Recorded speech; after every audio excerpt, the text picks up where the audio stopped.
Boa tarde, é com muita alegria que nós nos reunimos nesta tarde, nesta penúltima mesa do sexto simpósio do Grupo de Pesquisa Cristianismo e Interpretações, com o tema Fundamentalismo e Leitura de Gênero. Estamos conscientes de que atravessamos um tempo muito difícil na história do Brasil e da Igreja, marcado por movimentos que querem transformar os jardins coloridos em pedreiras cinzentas. A isto nós chamamos de fundamentalismo, e as leituras de gênero se colocam como um caminho para a superação dos desafios que o fundamentalismo nos coloca. Para compor esta mesa redonda, nós contamos com a presença de duas pessoas muito especiais, Alexandre de Jesus dos Prazeres e Odja Barros Santos. Alexandre Jesus dos Prazeres é doutor em Sociologia pela Universidade Federal de Sergipe, mestre em Ciências da Religião e bacharel em Teologia pela Universidade Católica de Pernambuco.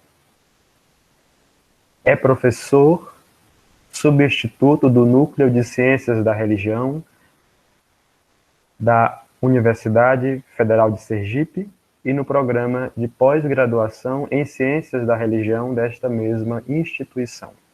Atualmente, dedica-se à pesquisa da produção intelectual de Erich Voegelin e seu potencial para os estudos sobre religião, ordem social e secularização, o que é um desdobramento de sua pesquisa doutoral sobre a permanência de uma inconsciência religiosa em fenômenos seculares modernos.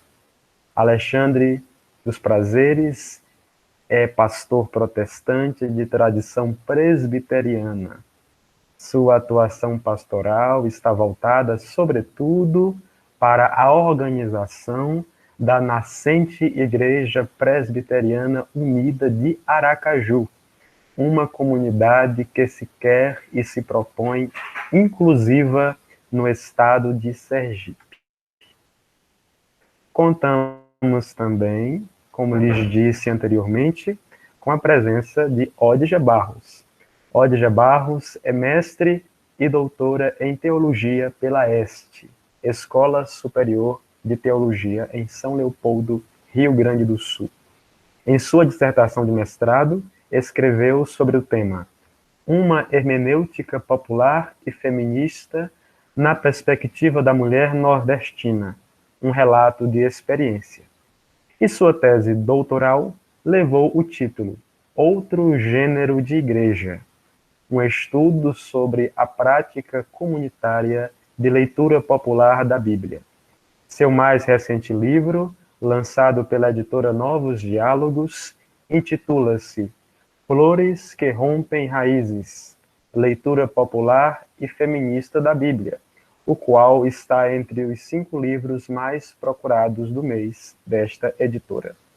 Odja Barros é assessora do CEBI, Centro de Estudos Bíblicos, para a área de leitura popular e feminista da Bíblia e de movimentos ecumênicos no Brasil e no exterior.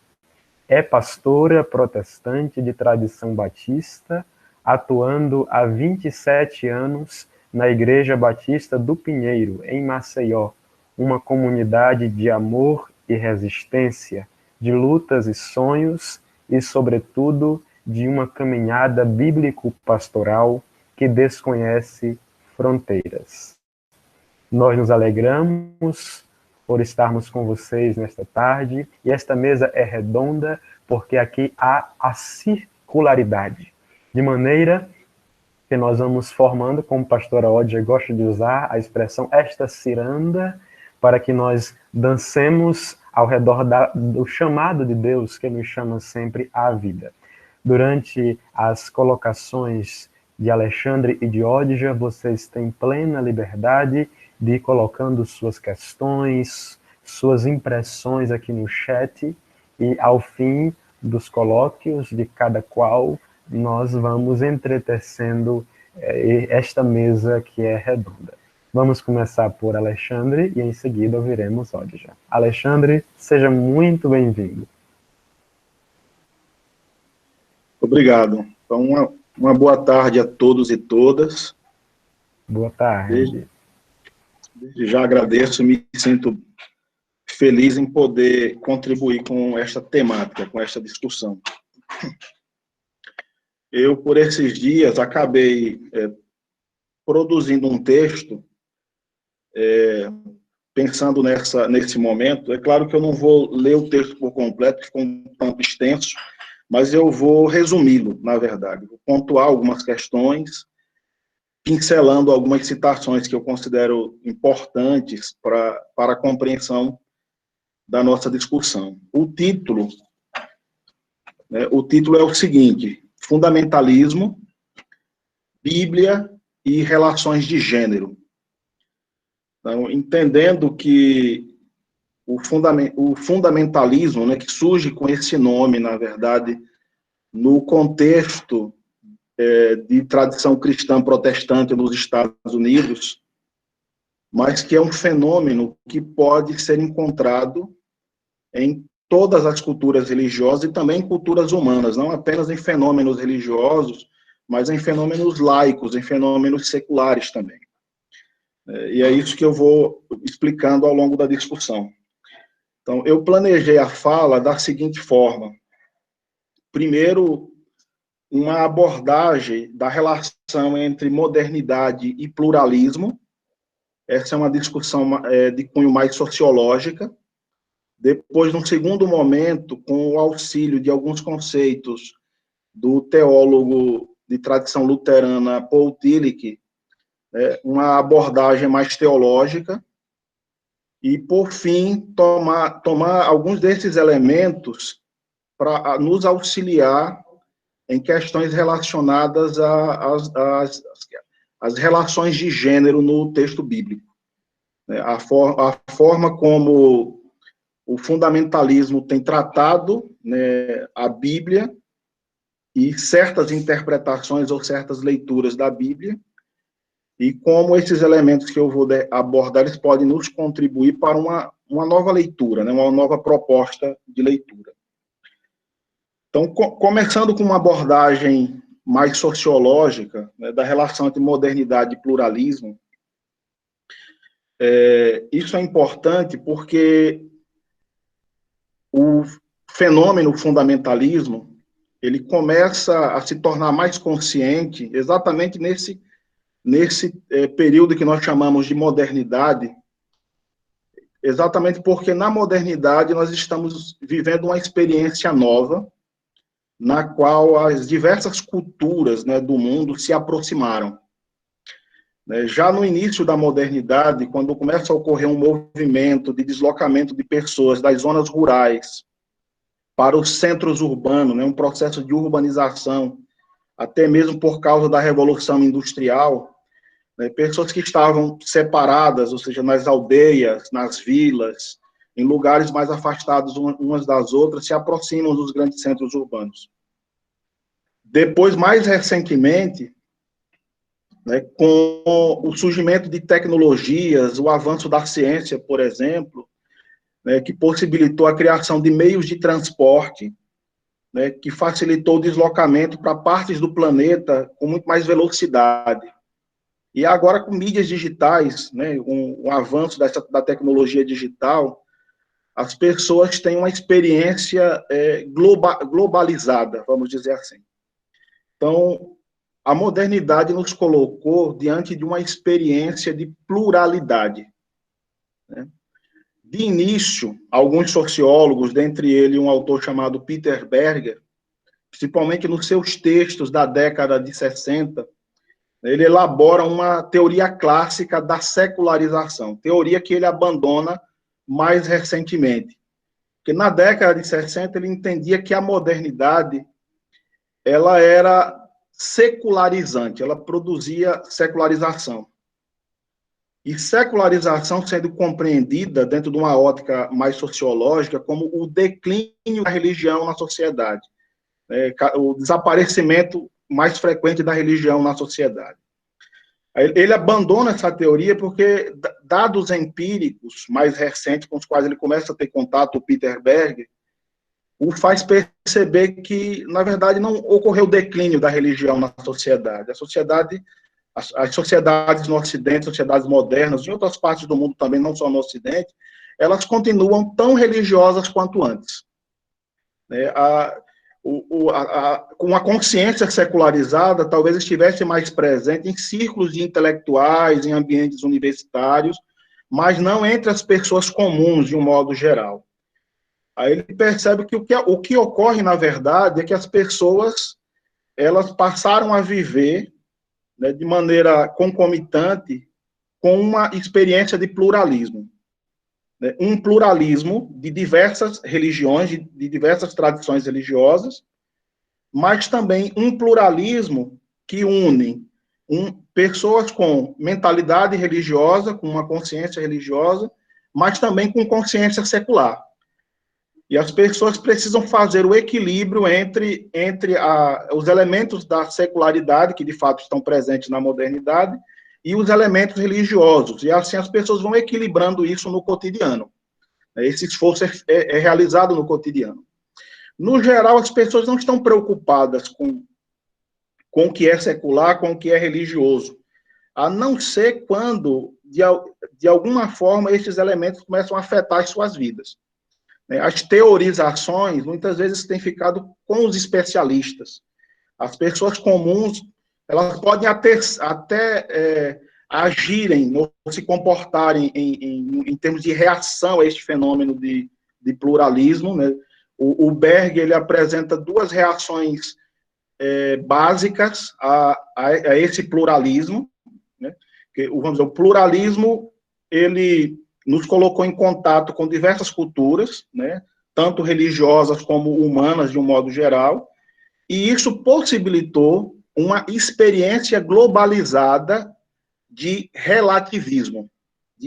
Né, o pluralismo, ele produz uma relativização. Né, as pessoas passam a ter consciência de que aquilo que elas aceitavam conforme dado, as tradições que elas recebiam e aprendiam umas das outras, porque nasciam num determinado contexto cultural e não tinham como confrontar essas tradições com outras, porque elas se tornaram tão naturalizadas, né, aceitas como normais ou naturais, que não havia por que questionar isso. Agora você tem um novo momento em que se possibilita relativizar a própria cultura e as outras culturas, percebeu os elementos humanos nessas tradições culturais. Então, em reação a essa relativização, duas posturas básicas são apresentadas por Berger. Uma delas é o fundamentalismo, a outra é o relativismo. Na postura fundamentalista, né, o que basicamente ocorre é que os sujeitos, né, que estão mergulhados em dúvidas, né, a dúvida criada pela relativização, né, essa dúvida provoca uma crise de cunho existencial, e esses sujeitos eles vão buscar, de alguma forma, algum fundamento para restaurar a certeza que foi perdida. De modo que, como fundamento, tanto pode servir elementos de cunho religiosos como elementos seculares. Qualquer coisa pode ser tomada como fundamento para dar esse sentimento de certeza. O que vai ocorrer, né, no geral, né, em algumas posturas, é se apegar a algum elemento da tradição e reafirmar essa tradição como se ela fosse absoluta, ela tivesse algo de cunho absoluto. Berger, ele chega a apontar, né, que esses fundamentalistas, eles não estão agindo como os tradicionalistas da fase pré-moderna. Na fase pré-moderna, se aceitava a tradição conforme dada, porque não havia outras opções de escolha. Agora, nessa fase pluralista, o que ocorre é uma escolha. Porque você tem diversas possibilidades, diversas tradições, né?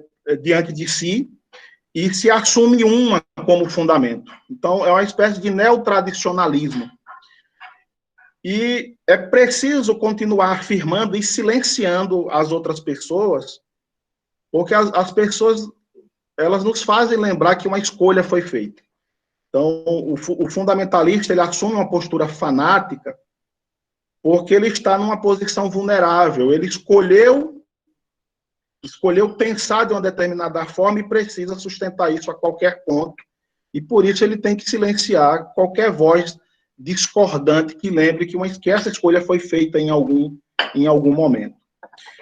Então, isso nos oferece assim, um pano de fundo, vamos dizer assim, do cenário cultural, né, que nos mostra de que maneira as pessoas nesse momento contemporâneo estão lidando com o pluralismo moderno, que produz um fenômeno de relativização de cunho muito globalizado, que faz com que as pessoas passem a vivenciar uma crise provocada por dúvidas, e elas ou vão na direção do fundamentalismo para restaurar certezas, ou elas abraçam as incertezas, né? Abraçam a dúvida como experiência e vão pelo caminho do relativismo.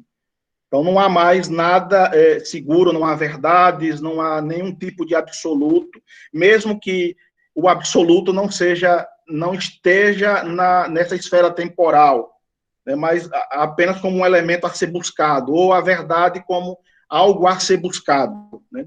Pode estar sempre no horizonte, né, pode até não alcançar, mas estar sempre atendo no horizonte. O relativista perde isso. Então, dessas duas posturas básicas são assumidas. Agora, passando por uma abordagem mais teológica, né, tomando como referência o Paul Tillich, eu gostaria de tomar uma citação que Tillich faz já no início da sua teologia sistemática, basicamente na primeira página da introdução à teologia sistemática, que ele nos dá ele faz uma referência ao fundamentalismo, principalmente o fundamentalismo evangélico, né? E ele diz assim: eleva algo finito e transitório a uma validez infinita e eterna. Neste sentido, o fundamentalismo tem traços demoníacos. Ele destrói a humilde honestidade da busca pela verdade, divide a consciência de seus seguidores que refletem e os torna fanáticos. Isto porque são forçados a suprimir elementos da verdade dos quais eles estão veladamente conscientes. Então, Tillich apresenta o fundamentalismo como possuindo traços demoníacos. Demoníaco aqui não deve ser compreendido em sentido literal, né? Como agentes sobrenaturais ou forças sobrenaturais do mal agindo sobre a vida das pessoas, mas no sentido de tudo aquilo que é absolutizado. É tomar o que é transitório e o que é finito e passar a tratar como eterno e infinito. Há um outro ponto em que ele esclarece um pouco melhor isso, do que ele entende por demoníaco. Ele fala que a teologia ela deve se ocupar daquilo que nos preocupa de forma última. Que o objeto da teologia é aquilo que nos preocupa de forma última. Aí ele diz que há preocupações últimas, mas também há preocupações intermediárias que podem ser elevadas à ultimacidade. Ou seja, preocupações que estão nessa esfera transitória, essa esfera histórica e transitória, mas que podem ser elevadas a uma condição de ultimacidade. Quando coisas transitórias ou preliminares são elevadas à posição última, ele vai dizer que aí ocorre o fenômeno tanto do demoníaco ou do idolátrico, né? É uma relação idolátrica. Ele diz assim que há uma outra citação que eu pincelei aqui, que ele diz assim: idolatria é a elevação de uma preocupação preliminar à ultimacidade. Algo essencialmente condicionado é considerado incondicional. Algo essencialmente parcial é elevado à universalidade. E algo essencialmente finito é revestido de significado infinito. E é exatamente isso que os fundamentalistas fazem com tradições, com dogmas religiosos, com certas tradições, com certos padrões de moralidade, ou até mesmo com um texto sagrado como a própria Bíblia. Se perde, tiram do horizonte o caráter transitório, o caráter condicionado, o caráter finito, e passa-se a tratar esses elementos como se fossem incondicionados, como se fossem universais, como se fossem eternos. Né? Eles são... você pega elementos que estão no horizonte histórico e que são condicionados e passa a tratar esses elementos como se fossem absolutos. Essa é uma relação idolátrica, né? E, ao mesmo tempo, também demoníaca. Um outro exemplo que o Tillich dá para falar do demoníaco é quando ele toma o conceito teológico de revelação e ele diz que a revelação ela se dá através do êxtase e do que ele chama de milagre. O êxtase em termos de experiência subjetiva, o milagre em termos de experiência objetiva. Mas para essa questão do demoníaco, o conceito de êxtase em Tillich nos ajuda bastante. Então, eu separei duas citações sobre isso. Uma onde ele explica o que ele entende por êxtase, e outra, como ele compreende a relação entre o do demoníaco como o oposto do êxtase. Ele diz assim, êxtase, estar fora de si mesmo, aponta para um estado da mente que é extraordinário, no sentido de que a mente transcende sua situação ordinária. Êxtase não é uma negação da razão, é o estado da mente no qual a razão está além de si mesma. Isto é, além da estrutura sujeito-objeto. Ao estar além de si mesma, a razão não nega a si mesma. A razão estática permanece razão. Ela não recebe nada irracional ou antirracional, o que não poderia fazer sem autodestruição. Mas ela transcende a condição básica da racionalidade finita, a estrutura sujeito-objeto. Este é o estado que os místicos tentam alcançar por atividades ascéticas e místicas. Mas os místicos sabem que essas atividades só são preparações e que a experiência do êxtase é devida exclusivamente à manifestação do mistério em uma situação revelatória. O êxtase ocorre só se a mente é possuída pelo mistério. Isto é, pelo fundamento do ser e sentido. E vice-versa. Não há revelação sem êxtase. No máximo, há uma informação que pode ser testada cientificamente. Então, o êxtase eleva a razão, eleva a uma compreensão maior da realidade. Ele não possui, de maneira demoníaca, a razão. Ele eleva a razão. Aí, em oposição a isso, né, como um confronto ao que é o oposto de êxtase, Tillich nos apresenta como o demoníaco age com a racionalidade. Ele diz assim, o estado estático no qual ocorre a revelação não destrói a estrutura racional da mente. Os relatos sobre experiências estáticas na literatura clássica das grandes religiões coincidem neste ponto, que enquanto que a possessão demoníaca destrói a estrutura racional da mente, o êxtase divino preserva e eleva, embora a transcenda. Possessão demoníaca destrói os princípios éticos e lógicos da razão. O êxtase divino os afirma. Revelações, aí ele coloca aqui entre aspas, divinas, são expostas e rejeitadas em muitas fontes religiosas, especialmente no Antigo Testamento. Uma pretensa revelação na qual a justiça como princípio da razão prática é violada é antidivina. Portanto, é considerado uma mentira.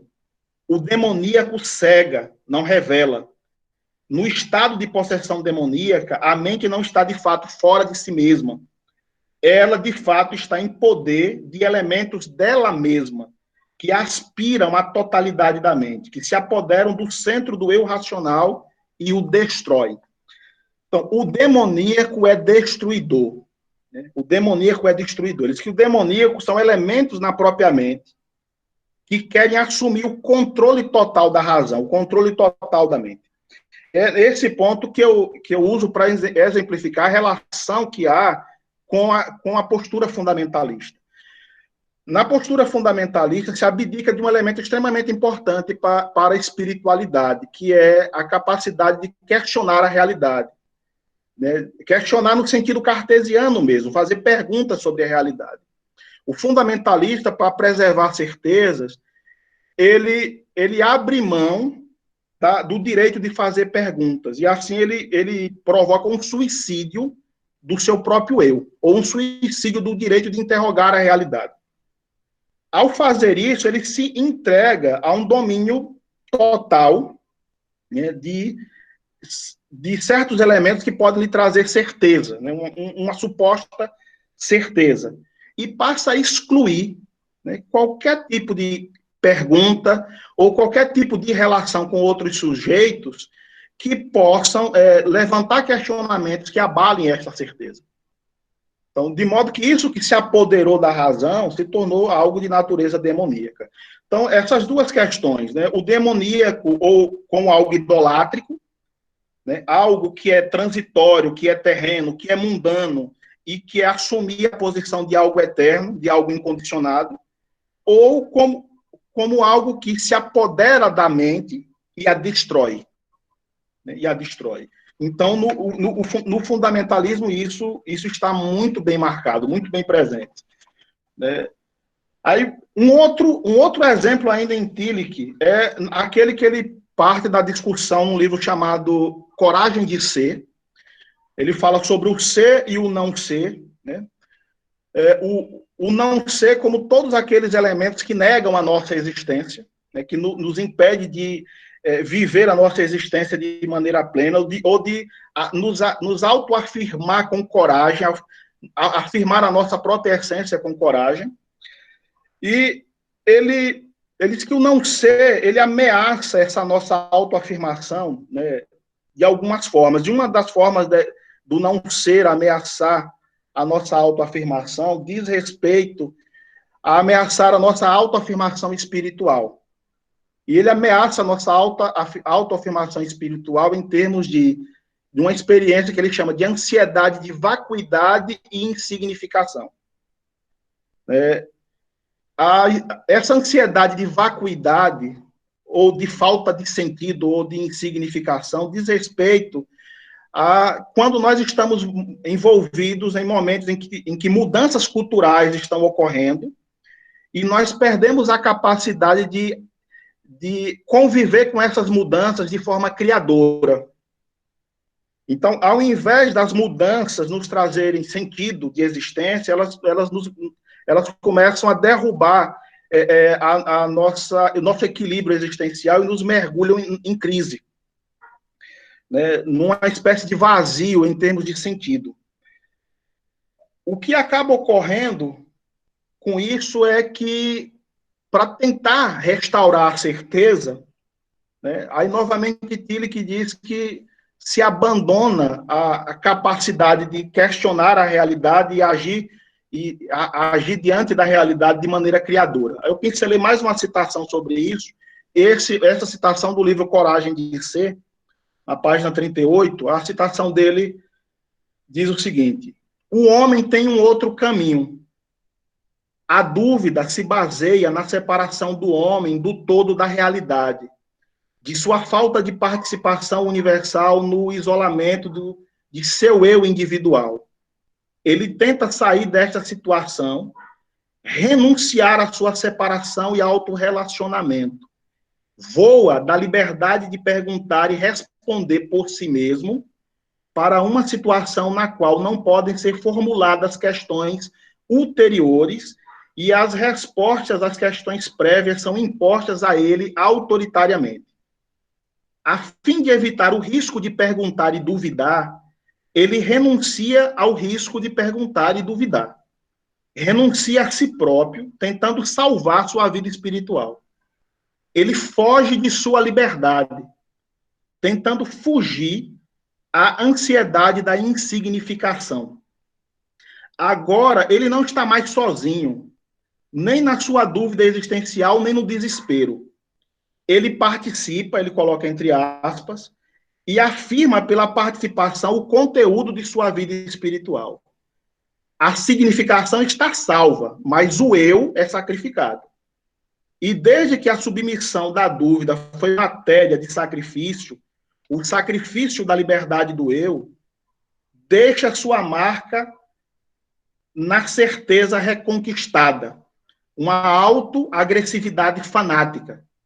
O fanatismo é o correlato de autorrendição espiritual.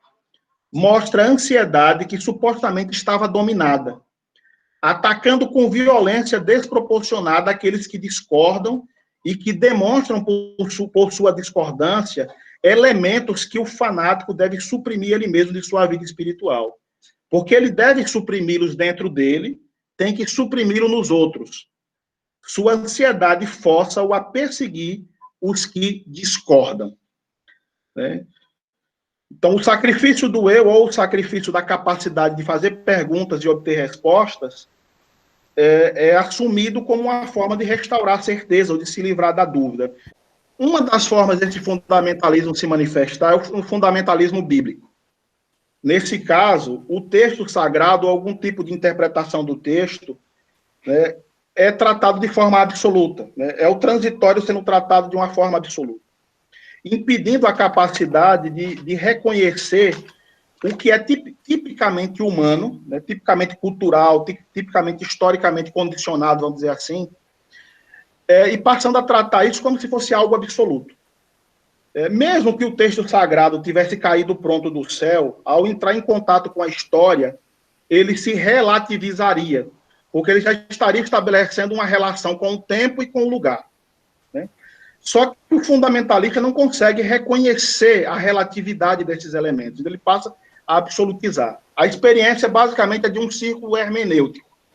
Ele pega elementos da experiência contemporânea com os quais ele concorda e vai ler o texto sagrado para reforçar estas certezas.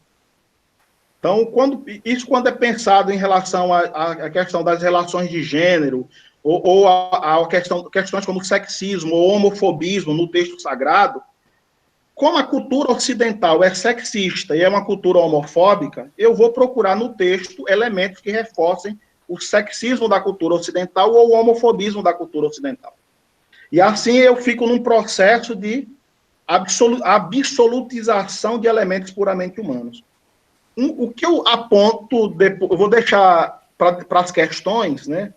O que eu sugiro como uma possibilidade de saída disso, já que eu estourei o tempo, depois, se alguma questão for levantada, eu entro em alguma possibilidade de saída desse círculo, né, que aprisiona. Obrigado.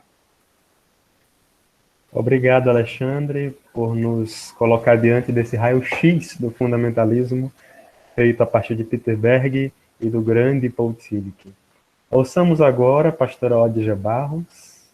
Agradeço desde já partilhar a mesa com Alexandre e com esse grupo que nos acompanha e a moderação do Quino. Eu começo citando uma teóloga biblista, doutora em teologia pela Metodista de São Paulo, Nancy Cardoso. Isso é parte também da nossa hermenêutica de gênero. Lermos e tratarmos de temas da teologia a partir de outras falas, outros gêneros, outros corpos. Diz então Nancy Cardoso, os fundamentalismos são palavras contra os corpos. Palavras sem os corpos. Palavras apesar dos corpos. Palavras que se solidificam em políticas, em teologias. Palavras que silenciam outras palavras e outros corpos. A luta contra os fundamentalismos não se dá não se dá, a luta contra os fundamentalismos, então, se dá, melhor dizendo, na afirmação dos corpos, em sua relação como lugar de produção, de conhecimento, de teologia, de fé. Esse texto da Nancy está em um livro chamado Palavras Feitas de Carne, eu recomendo muito. O enfrentamento, então, do fundamentalismo teológico e eclesiológico, assim como o enfrentamento também epistemológico do conhecimento, como fundamentalismo político, vem exigindo das teologias, dos vários campos da teologia e da ciência, eu diria, muitas superações, muitas críticas, muitas demolições no campo da interpretação bíblica, que eu afirmo, exige a demolição de aparatos interpretativos patriarcais, tomados como normativos. A tradição patriarcal fundamentalista na interpretação bíblica, não é? Eu afirmo que é tão antiga como a própria existência do cânon bíblico, que compõe hoje, se constitui como esse texto normativo e sagrado. O desenvolvimento, então, das hermenêuticas feministas de gênero, e aí está o título da minha fala, hermenêuticas feministas de gênero e o enfrentamento aos fundamentalismos, vem desenvolvendo no campo da exegese e da hermenêutica bíblica diferentes contribuições no enfrentamento desses discursos patriarcais e fundamentalistas que são legitimados e perpetuados através de um tipo de olhar e leitura interpretativa da Bíblia. As leituras feministas de gênero têm oferecido, vamos dizer assim, a teologia e a hermenêutica, o campo da hermenêutica bíblica, outros modelos possíveis de interpretação, e que oferecem também e provocam uma transição paradigmática em vista da superação desses modelos vigentes de interpretação bíblica fundamentalista patriarcal. As leituras feministas, então, têm desenvolvido novas perspectivas para a área da hermenêutica bíblica, da interpretação bíblica, em busca de libertar o texto bíblico das suas amarras patriarcais, visando a proclamação de uma fé cristã mais justa, mais igualitária e de uma teologia menos patriarcal. Despatriarcalizar a interpretação bíblica, então, é o modo que nós, me incluo aqui, como intérpretes feministas, enfrentamos os fundamentalismos históricos e o fundamentalismo presente. E esse movimento começa um marco histórico no século XIX, aqui fazendo menção, não vou aprofundar, mas o marco histórico do projeto The Women's Bible, que é um projeto que surge lá no século XIX, com Elizabeth Cady Station, que reúne um grupo de exegetas e biblistas, composto por mulheres, com alguns homens presentes, e que fazem o primeiro comentário da Bíblia a partir de uma perspectiva despatriarcal. E nesse trabalho, inicialmente, aparece, então, essa contribuição das hermenêuticas feministas em vista da superação do patriarcado. Existe uma aliança entre patriarcado e fundamentalismo, que, se não enfrentarmos os dois em conjuntos, não estamos enfrentando os fundamentalismos. Desde então, esses conceitos-chave, esse conceito, ou o termo patriarcado, enquanto conceito, é o primeiro elemento utilizado na leitura e na interpretação da Bíblia, desde a partir da hermenêutica feminista. A crítica feminista à tradição patriarcal da religião cristã aparece como esse elemento-chave desde o século XIX, e propõe uma reconstrução da teologia para além da leitura patriarcal. Uma crítica a essa leitura patriarcal, importante trabalho, aí aqui meu trabalho eu vou citando mulheres, Alexandre, porque elas precisam aparecer nos nossos trabalhos acadêmicos teológicos. Philip Tribal, uma das pioneiras biblistas, teólogas da primeira onda do feminismo norte-americano, dizia ela, então, fazia crítica, ela escreveu um texto chamado A Despatriarcalização da Interpretação Bíblica, e já, como eu diria aqui, uma ponte para aquilo que a gente chama o enfrentamento dos fundamentalismos. Ela usa a frase de uma outra feminista que afirma o seguinte: o patriarcado tem Deus ao seu lado. O patriarcado tem Deus ao seu lado. Entendendo isso, que foi a concepção da primeira onda das teólogas e biblistas feministas, que não dava para desconstruir uma sociedade, um modelo patriarcal fundamentalista, sem a desconstrução dos discursos religiosos que se utilizam do nome de Deus e da Bíblia. Neste sentido, então, o trabalho da hermenêutica feminista, desde seu período organizado mais recente, porque nós falamos de uma teologia também proto-feminista, que não se tinha essa categoria, mas que já havia movimentos desde os místicos, não é, Quino? Desde a história do misticismo lá do século XVI, já tinha hermenêutica feminista operando, ainda que não com esse nome. Então, o princípio da despatriarcalização está na origem da hermenêutica feminista. Eu diria, isso é um elemento importante no enfrentamento histórico da hermenêutica feminista contra conceitos religiosos fundamentalistas. Também se soma a esse conceito do patriarcado, no momento adiante, os estudos bíblicos na área da hermenêutica feminista, de outro nome que faço questão de citar, Elizabeth Schussler Fiorenza, que desenvolve, para além do conceito do patriarcado, o conceito do quiriarcado. O quiriocentrismo,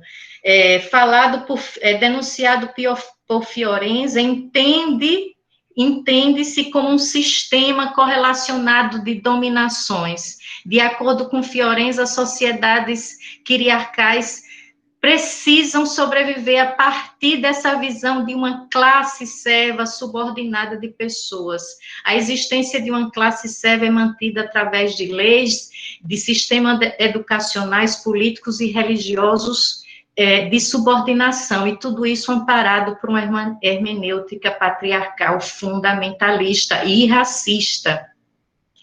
A partir daí, então, aqui está a origem, né, de como se elabora a hermenêutica feminista no campo da ciência bíblica, exegética e hermenêutica, e surge, sobretudo, a partir desse enfrentamento do patriarcado como essa categoria presente também nas relações, na sociedade, e também na formação dos textos bíblicos e nas suas interpretações históricas. Passa o segundo ponto, hermenêutica feminista e gênero. O primeiro ponto, hermenêutica feminista e as raízes patriarcais. E agora, onde entra as contribuições da categoria de gênero? Os estudos de gênero começaram a fazer parte da leitura feminista da realidade na década de 80, como meio de avaliar as diferenças entre sexos e denunciar o uso de certos poderes a partir da afirmação da diferença, ou seja, a diferença vista como forma de subordinação e inferiorização, e não como afirmação da diversidade. Conforme definido pela historiadora norte-americana, mais uma mulher, Juan Scott, gênero é uma categoria de análise histórica e destaca os aspectos relacionais às definições normativas do que é considerado feminilidade e masculinidade. O gênero é um elemento constitutivo das relações sociais, baseadas nas diferenças que distinguem os sexos, o gênero, e é uma forma primária de ressignificar as relações. Nesse sentido, para Scott, gênero ajuda a repensar os métodos de análise e procurar maneiras de mudar, se constituindo assim uma categoria-chave para a pergunta sobre como as coisas aconteceram e por que elas aconteceram de alguma maneira, por que se organizou as coisas dessa forma. A utilização da categoria de gênero nos estudos bíblicos feministas tem sido importante para ampliar a análise crítica dos sistemas patriarcais, fundamentalistas, dualistas, e que perpetuam essas desigualdades de gênero. Então, veja, não, a categoria de gênero não acompanha desde o início a hermenêutica feminista, ela se soma um tempo depois e agrega valor ao trabalho já desenvolvido a partir da leitura despatriarcal da Bíblia. O gênero é essa categoria que oferece outros recursos. Gênero é uma maneira de ler, de interpretar e compreender o mundo e as relações. É categoria de análise e depois se torna categoria política, de luta, depois se torna categoria hermenêutica, trazendo mulheres nessa leitura. Outra mulher, Ivone Gebara, em seu livro Rompendo o Silêncio, no início do uso da categoria de gênero na área da teologia, um conceito novo, afirma o seguinte, que o gênero no campo da teologia feminista representa um gesto de ousadia, o uso do gênero no campo da teologia feminista representa um gesto de ousadia epistemológica. Ela utilizou esse conceito para analisar, por exemplo, na sua tese de doutorado, o problema antropológico, que ela denominou no texto uma fenomenologia feminista do mal. Segundo Gebara, o conceito de gênero aparece como um dos últimos conceitos hermenêuticos introduzidos no feminismo, na hermenêutica feminista, importante na desconstrução das leituras e interpretações patriarcais da teologia. Por isso, a construção de leituras feministas no campo da religião, da teologia e da hermenêutica bíblica se aprofundam a partir da categoria de gênero, porque a categoria de gênero nos lega essas ferramentas de análises das relações de poder sustentadas em símbolos culturais, conceitos normativos, instituições e identidades subjetivas que se mantinham determinadas como normativas na religião e na sociedade. De modo específico, as teologias e hermenêuticas bíblicas feministas utilizam-se de instrumentos próprios desde o início e se soma a esse trabalho a categoria analítica de gênero. Outro ponto, como operamos com a categoria de gênero na hermenêutica feminista. Despatriarcalizar o texto a partir da categoria de gênero suspeitar daquilo que a teologia e hermenêutica patriarcal nos entregou como normativo e como divino. Essa categoria de gênero utilizada nos textos sagrados, nos textos bíblicos, nos ajuda a desmascarar aquilo que foi tido como natural. Despatriarcalizar desde os processos da seleção e canonização dos textos que foram mediados por lutas e questões de poder de gênero.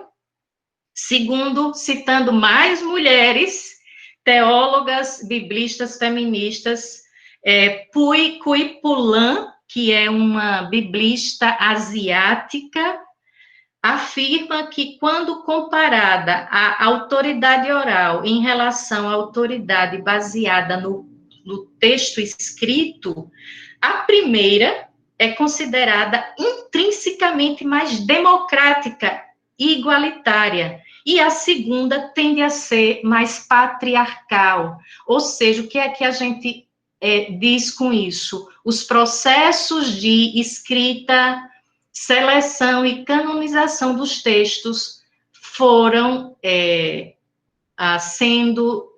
passaram por processos políticos de gênero, e que a categoria analítica de gênero empregada nessa área da análise de textos ajudam a desmascarar esses processos desde esse início da disputa pela autoridade, os textos autoritativos e canônico. Passa também pela despatriarcalização da tradição interpretativa, não só a formação e a canonização, mas a tradição interpretativa, a começar pela interpretação dos primeiros séculos, protagonizada pelos pais da igreja, que foram os primeiros intérpretes oficiais, e essas interpretações que também tiveram submetidas a um processo que tem processos políticos de gênero, até porque os intérpretes são corpos masculinos, que herdam uma mentalidade misógina e patriarcal, e são esses homens que ofertam para nós o desenho interpretativo dos textos, e que até hoje são considerados leituras oficiais. Rosemary Rutter, outro nome de teóloga feminista, indica que Agostinho de Hipona é uma fonte clássica de um tipo de antropologia teológica patriarcal, considerado o maior artífice da ortodoxia cristã ocidental. Segundo ela, as grandes convicções teológicas do Ocidente foram forjadas a partir da leitura e interpretação canônica das lentes de homens como Agostinho de Hipona.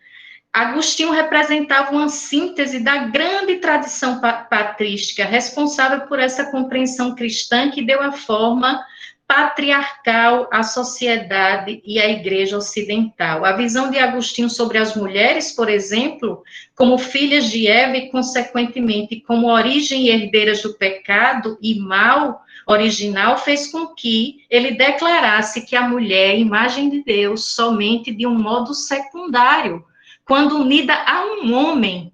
Já o homem possui a imagem de Deus de forma definitiva, e isso depois é assumido quase como uma norma de leitura de gênero da igreja. Então, a leitura de gênero nos ajuda. Já chegou no meu tempo e eu vou finalizar. O último ponto é a interpretação bíblica, gênero e igreja. As igrejas cristãs são herdeiras dessa hermenêutica bíblica patriarcal. E, além disso, a Bíblia permanece sendo, em nossa sociedade, sendo uma das potentes matrizes que moldam o discurso de gênero dentro e fora da igreja. As construções de gênero desenvolvidas nas igrejas, a partir de leituras bíblicas patriarcais, geram modelos e padrões de desigualdade e violência de gênero, que se refletem nas nossas estruturas sociais e eclesiásticas, reforçam teologias e eclesiologias patriarcais, que estabelecem lugares diferenciados e hierarquizados para homens e mulheres nos discursos e nas práticas religiosas. As diferenças entre homens e mulheres na igreja são frequentemente entendidas ou interpretadas como naturais ou divinizadas, sendo justificadas pelo texto bíblico. As hermenêuticas, então, feministas e de gênero, contestam as estruturas e teologias patriarcais e suas concepções de gênero. A igreja, enquanto instituição social, é historicamente determinada e, portanto, passível de transformação. Se hoje algumas de suas formas se encontram relativamente cristalizadas a partir de uma leitura de gênero patriarcal, é possível também revisar essas estruturas. E a Bíblia, enquanto uma das potentes matrizes que moldam esse discurso de gênero na igreja e na sociedade, precisam ser trazidos como uma ferramenta crítica, como uma ferramenta libertadora, para que nós possamos construir um modelo de igreja e sociedade mais justa e igualitária. Obrigada. Muito obrigado, pastora Odja. Como é bonito. Pastor Alexandre de Jesus nos trouxe Pittenberg, Paul Tillich, depois pastora Odja acrescentou a essa dança Nancy Cardoso, Ivone Gebara, Fiorenza e tantas outras. E agora nós queremos que vocês também, que estão aqui conosco, entrem nessa dança, a fim de que nós possamos entretecer esta conversa. Aqui no chat há um comentário.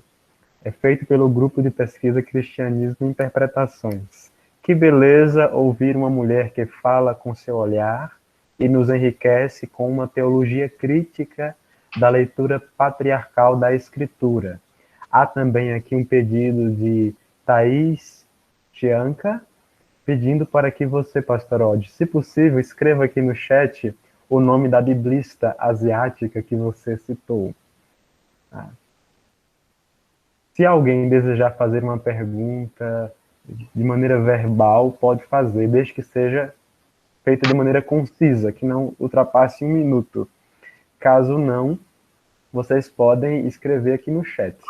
Alguém gostaria de fazer uma pergunta, uma colocação de maneira bem concisa? Para Alexandre, para Odja? Eu gostaria de fazer uma pergunta. Meu nome é Fábio. Eu estava pensando aqui, como é que a gente pode lidar nas nossas comunidades quando a gente encontra, principalmente um jovem, que geralmente é mais curioso e vai em busca dessas ideias fundamentalistas e não crê em tudo que é ensinado, né? Busca, através de outras fontes, tirar essa curiosidade que possui e fica em dúvida, assim, sem saber onde acreditar, né? O que a gente deve focar para ensinar de uma maneira melhor para esse jovem? Nós estamos vivendo, Fábio, um período em que, de fato, as dúvidas, né, como eu disse, essa experiência plural, né, de convivência com o pluralismo, né, nos permite perceber que coisas que nós tratávamos como absolutas, como naturais, como certas, não são bem assim. O que não significa que nós devamos cair num completo vazio, né? Mas que a espiritualidade, na verdade, ela pode ser renovada, né? Renovada desde o momento que nós assumamos a capacidade de questionar, de fato, a realidade. Se criou a ideia de que questionar, fazer pergunta, duvidar é algo, né, que ameaça a nossa espiritualidade. Quando, na verdade, a dúvida e o questionamento não ameaça a espiritualidade. É um elemento-chave para renovar essa espiritualidade, fazer com que essa espiritualidade ela não se torne estagnada, como água parada, né? Água parada que fica podre, né, mal cheirosa. E é exatamente o que experiências fundamentalistas acabam criando. Elas são, na verdade, águas paradas, águas apodrecidas. Tratando água parada e apodrecida como se fosse Deus, fosse algo divino. A única maneira de fugir isso é perceber, falando bem a parte da teologia mesmo, de que Deus continua falando, se comunicando através das mudanças que estão ocorrendo na própria história, nas próprias nas transformações culturais. Então, se absorvermos positivamente essas mudanças, não vamos precisar mergulhar no vazio, no desespero, na falta de sentido para a existência. Pelo menos isso tem me ajudado pessoalmente, é um conselho que eu costumo dar a outras pessoas.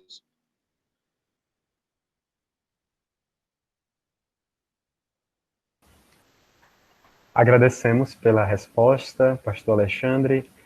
Nós temos ainda tempo para mais perguntas e colocações. Aqui há uma pergunta e um comentário aqui no chat. É de Felipe. Odja, recentemente acompanhamos o caso da menina capixaba exposta à mídia e suscetível, junto à equipe médica e à família, a uma série de atitudes fundamentalistas. Sei que devemos lutar pela vida, mas neste caso me pergunto, por qual vida nós lutamos? Nossos presbíteros e pastores continuam suscitando em suas assembleias discursos machistas e patriarcais que sustentam a submissão da mulher e são base para inúmeras situações como a desta menina, ainda criança, sendo estuprada. Parece-me que nossa luta pela vida fica no paliativo de nossa forma de entender as relações familiares, não superarem tais paradigmas e continuarem a sustentar situações de opressão do homem em relação à mulher, ainda tratada como frágil e vulnerável, e não tratada com sua dignidade própria. E acrescento, não apenas nosso discurso deve frear a dominação do homem, como deve permitir à mulher requisitar seu lugar na família, na comunidade e na sociedade. Foi uma inquietação pessoal, caso a senhora possa comentar. Está com você, pastora Odja. Já foi um tratado, né? Essa questão, eu nem fico assim, você já disse tudo, né? Já colocou aquilo que eu penso que coincide com a forma como eu também interpreto e compreendo essa situação e essa questão, mas eu acho que vale a pena linkar isso com o nosso tema, né, e com as questões fundamentalistas e de gênero, e a leitura de gênero, porque, de fato, isso é bem o retrato, não é, de como opera os discursos fundamentalistas.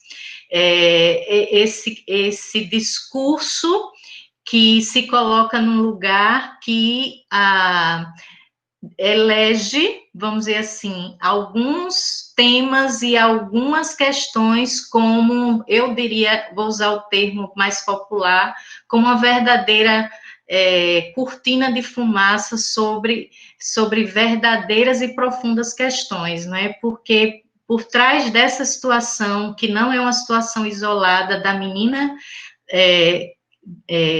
capixaba, existe um modelo patriarcal de família, não é? Conceitos de gênero que são protegidos e defendidos pelo discurso fundamentalista patriarcal.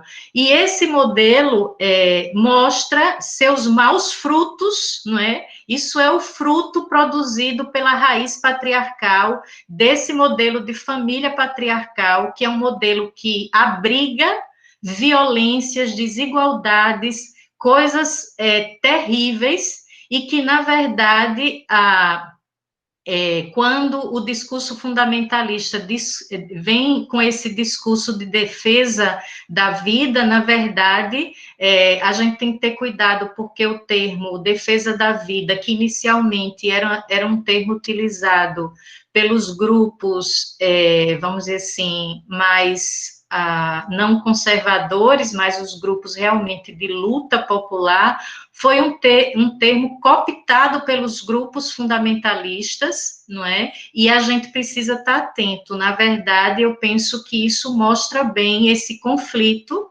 e essa disputa de discursos, né, no ambiente público e religioso, e como nós precisamos, de fato, reconhecer a necessidade das leituras de gênero, que dessacralizam modelos e formas, e valorizam, de fato, os corpos, a vida e a existência de todos, que abriga também, não é, que denuncia esse discurso patriarcal sobre família e o quanto ele protege, não é, as violências dos modelos patriarcais de família. Então, eu penso que o tema proposto nessa tarde, ele realmente dialoga muito bem com esse fato recente e mostra por que também gênero é uma categoria hoje tão, eu diria, difamada, e porque também as pessoas temem tanto o gênero na educação, o gênero na escola, porque isso certamente vai desmontar e desmascarar as violências, a cultura, por exemplo, da violência, do estupro, que é tão encoberto pelo discurso patriarcal e pelas instituições patriarcais para que protejam principalmente os protagonistas desses processos violentos, porque eles têm corpos protegidos pelo discurso de gênero patriarcal.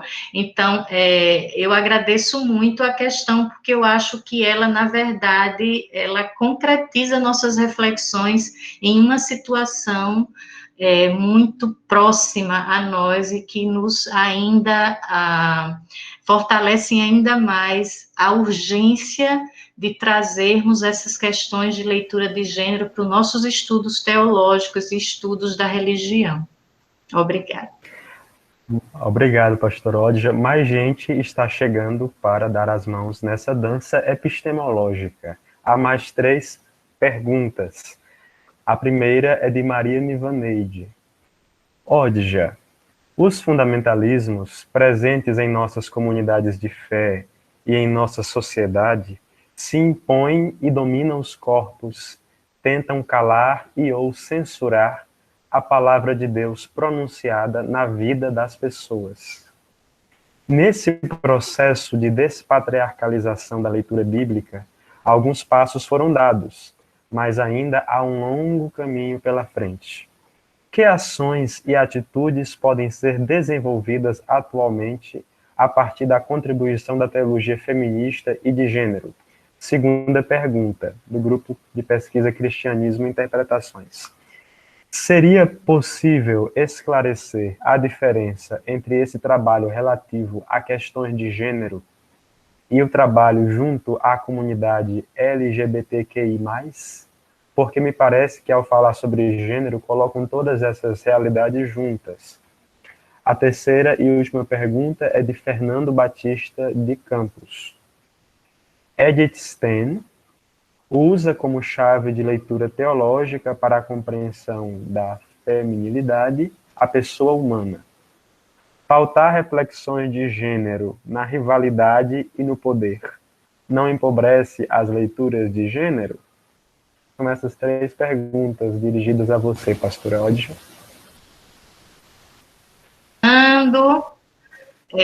Pela primeira, né, de fato eu tinha ainda vou aproveitar para ler um trechinho que eu não li. No campo da hermenêutica bíblica de gênero e feminista persistem muitas ausências e silêncios. Então, o fato de eu ter trazido aqui o processo inicial, crítica ao patriarcado, o que a hermenêutica de gênero agrega a esse processo não significa que nós não temos o que caminhar. Inclusive, eu diria que a hermenêutica de gênero, ela não ainda foi assumida de maneira profunda nos nossos estudos bíblicos feministas. A gente ainda nós estamos ainda em construção, não é, e diálogo com essa importante ferramenta de análise. Eu diria que na prática mesmo comunitária, por exemplo, pouco se é utilizado de uma hermenêutica de gênero para análise de texto bíblico, de fazermos isso no dia a dia cotidiano das comunidades. Então, nós nem podemos perceber efeito algum disso, porque a maioria está ainda muito concentrada nos ambientes das produções de reflexões mais, eu diria, escritas, acadêmicas, e não na prática comunitária que nós desenvolvemos. Mas aí o que eu diria, que precisamos avançar, sobretudo naquilo que é caro, eu digo, às hermenêuticas feministas e de gênero, a categoria do corpo. Acho que a gente ainda tem um grande desafio, e aí já vou agregando aquilo que acho que apareceu na segunda e terceira questão, que é justamente os limites e o que precisamos ainda desenvolver, ou até, vamos dizer assim, corrigir no processo da utilização dessa hermenêutica nos nossos espaços de hermenêutica bíblica, né? Que é a questão de aprofundar também a questão do corpo. Penso que ainda é um tema de fronteira, ainda temos que desenvolver muito mais, incluir, de fato, uma leitura feminista e de gênero a partir dos corpos, e eu acho que para a primeira questão, esse vai ser um ponto-chave para, eu diria, um passo adiante nessa dança, hermenêutica que caminha para muito mais para um projeto de circularidade e igualdade, né, de dignidade para todos e todas na sociedade e também nos espaços religiosos, e de enfrentamento do fundamentalismo. Eu comecei citando a Nancy, que fala justamente isso. O fundamentalismo é uma palavra contra os corpos. Então, assim, isso é muito importante na hermenêutica feminista, não é? Que é a hermenêutica a partir da corporeidade, porque toda a nossa experiência e revelação é vivida, interpretada através dos nossos corpos, e insistimos em modelos hermenêuticos e teológicos que ignoram o corpo, ou que demonizam o corpo, ou que também normatizam o corpo a partir justamente de uma padronização de gênero que não permite que possamos, de fato, avançar mais ainda nos passos dessa dança hermenêutica de gênero e feminista. E se a leitura foi interpretada na terceira questão, eu sinto como que a interpretação é que a leitura de gênero na hermenêutica bíblica feminista está reforçando a disputa ou a binaridade ou a rivalidade entre o masculino e feminino. Não, é um equívoco, né? Na verdade, a gente desmascara que isso existe, que isso está presente, mas o convite da leitura de gênero é justamente a superação, primeiro, dessa concepção dualista e binária da vida, das relações e dos corpos, dessa superação dessas hierarquias binárias, desses modelos binários que estão na teologia, que estão, então, na verdade, as leituras de gênero não veio para rivalizar ou para só trocar, vamos dizer assim, ou mudar o lado da questão. A hermenêutica de gênero, ela vem justamente para desmascarar e colocar à tona aquilo que está e fazer o convite para que a gente possa superar isso. De fato, a superação é a celebração da diversidade de corpos e expressões de sexualidade, gênero, como manifestação da graça diversa de Deus no mundo e nos corpos. Esse é o convite da hermenêutica de gênero aplicada à teologia e também ao texto bíblico. Não sei se escapou alguma questão, eu lembrei da primeira e da última, não sei se no meio ficou uma que eu não... Sim, nós agradecemos às pessoas que fizeram perguntas, colocações, a pastora Odja por as ter respondido também. Eu gostaria de devolver a palavra à pastora Alexandre para que ele faça de sua palavra final por enquanto, e eu devolvo essa palavra a você, colocando uma questão que faz com que se perceba de maneira mais clara a relação entre o que você colocou sobre, a partir de Paul Tillich, sobretudo, e o que a pastora Odja também nos colocou aqui.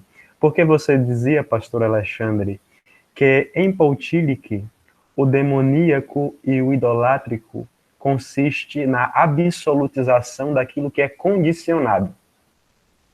E nós sabemos que o patriarcado apresenta uma visão condicionada como sendo absoluta. Nesse sentido, eu gostaria que você concluísse sua participação aqui hoje, nos dizendo se, nesse caso, o patriarcado não seria profundamente demoníaco e idolátrico.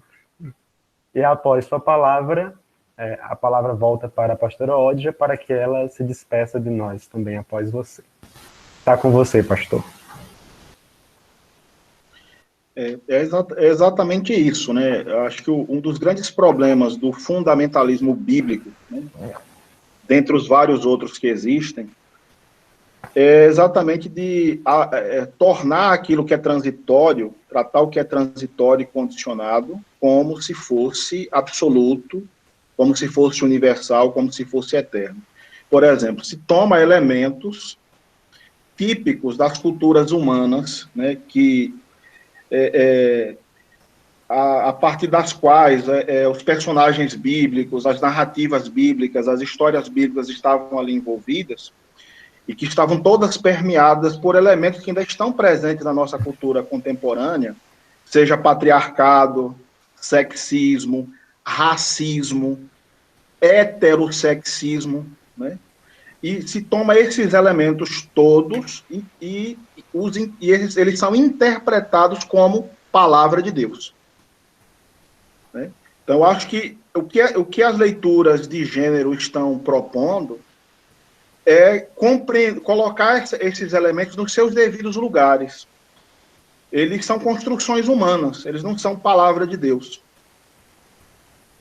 Eles são traços, né, traços específicos daquelas culturas, e que continuaram numa relação dialética, né, fortalecendo esses mesmos elementos ao longo de todo esse processo histórico de formação de leitura bíblica no Ocidente, ou de construção da teologia no Ocidente como um todo, e em relação a outras questões na cultura do Ocidente. Estou citando o Ocidente por causa da relação com a Bíblia Sagrada, tanto de tradição, tanto Bíblia hebraica como o Novo Testamento.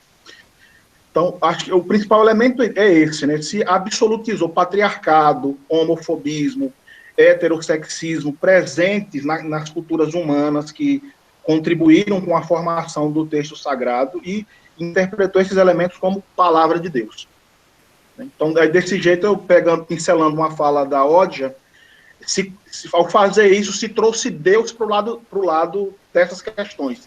Então, Deus está do lado do patriarcado, Deus está do lado de posturas homofóbicas, porque se transformou isso em fundamentos, né? Interpretações de cunho moral ou outros elementos culturais que são tipicamente humanos e foram e que são condicionados, foram absolutizados. E finalizando, eu agradeço desde já a participação. Tem algumas pessoas da IPU Aracaju que eu vi que entraram na sala, e estão ouvindo, estão caladinhos, mas estão participando. Eu mando um abraço, um cheiro para eles também. Para os demais aí em Pernambuco também, ou em Alagoas, em outros estados que estejam nos acompanhando. Obrigado, pastor Alexandre. Nós agradecemos a você por sua disponibilidade e pela excelente contribuição que você nos concedeu nesta tarde de 9 de outubro de 2020. Pastora Odja. Bom, eu também agradeço muito. Já anotei aqui a frase construída pela leitura do Alexandre, né, trazendo essa possibilidade de interpretar o patriarcado como demoníaco, né, no sentido usado por Tilly, que já vai compor o meu próximo texto.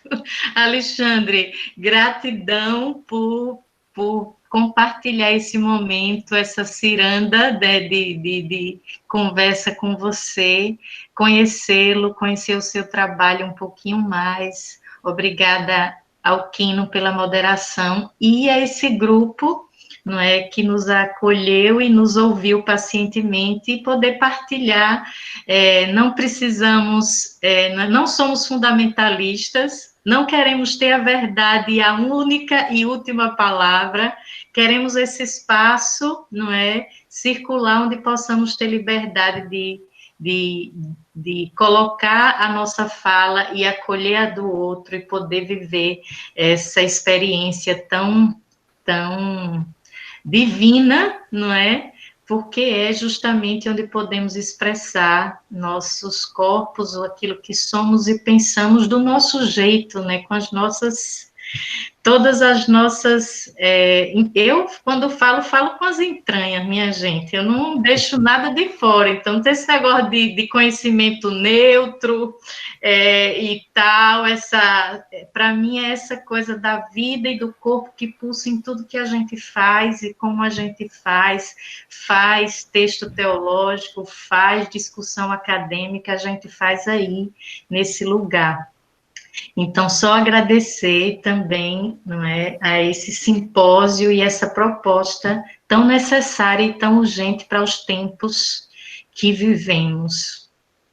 Obrigado, pastora Odja. É uma gratidão imensa de nossa parte ter você conosco nesta dança epistemológica. Pastor Alexandre e pastora Odja trouxeram seus atabaques e alteraram o ritmo da nossa dança.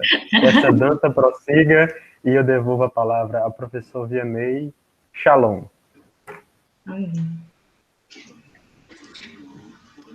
Da minha parte também, agradeço muito aos dois, não é? É com muito carinho, com muita gratidão que nós acolhemos vocês dois conosco.